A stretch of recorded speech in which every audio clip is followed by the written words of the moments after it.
We are told by many that we are not saved by our works, but by our faith. We certainly agree that we are not saved by our works, but by our faith in Jesus Christ. However, many have a wrong understanding of what Bible-saving faith is.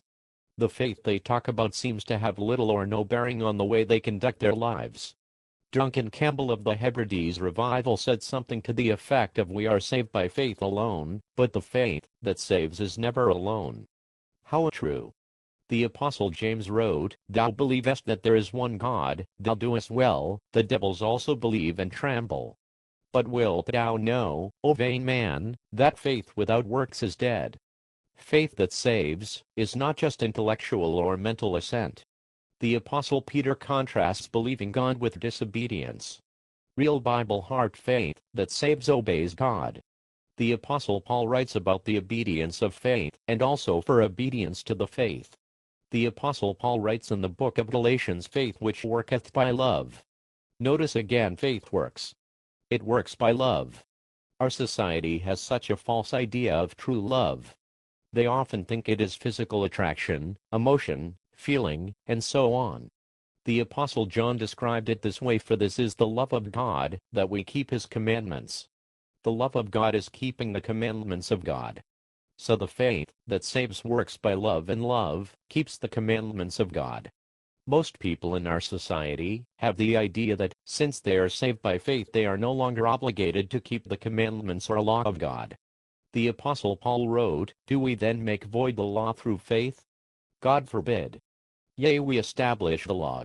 Here we are clearly told that our faith in Jesus Christ does not make God's law void, but rather establishes the law of God in our life.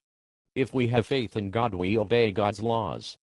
The Apostle Peter told the Jews after the first Gentiles were converted, "And put no difference between us and them, purifying their hearts by faith." Notice their hearts were purified by faith. Faith that saves purifies the heart. If the heart is pure, then the life will be pure.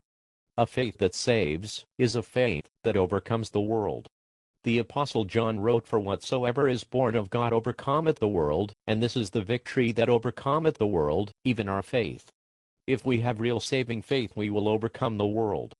What is the world? 1 John chapter 2 verses 15 to 16 says, "Love not the world, neither the things that are in the world.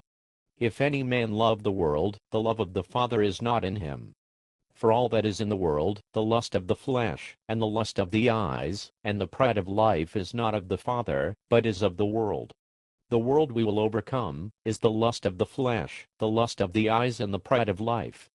All temptations to sin can be summed up in these three. Real Bible faith will cause us to triumph over sin. The Bible says, "By faith Moses, when he was come to years, refused to be called the son of Pharaoh's daughter." Faith refuses worldly honor and prestige. By faith he forsook Egypt, not fearing the wrath of the king, for he endured as seeing him who is invisible. Egypt is often used to represent the world's honor, riches, and pleasure. By faith Moses forsook Egypt. By keeping his eyes on God, and esteeming the recompense of Christ greater riches than the treasures of Egypt, he forsook all the world could offer him. We are sanctified by faith. Real Bible faith is faith that sanctifies. When the Apostle Paul preached to King Agrippa, he talked about those who receive an inheritance among them which are sanctified by faith, that is, an emmy. Real Bible faith will separate us from sin and separate us unto God.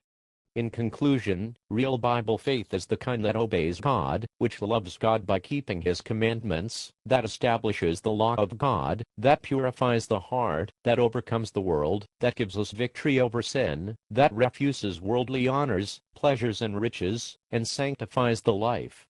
Thank you for watching.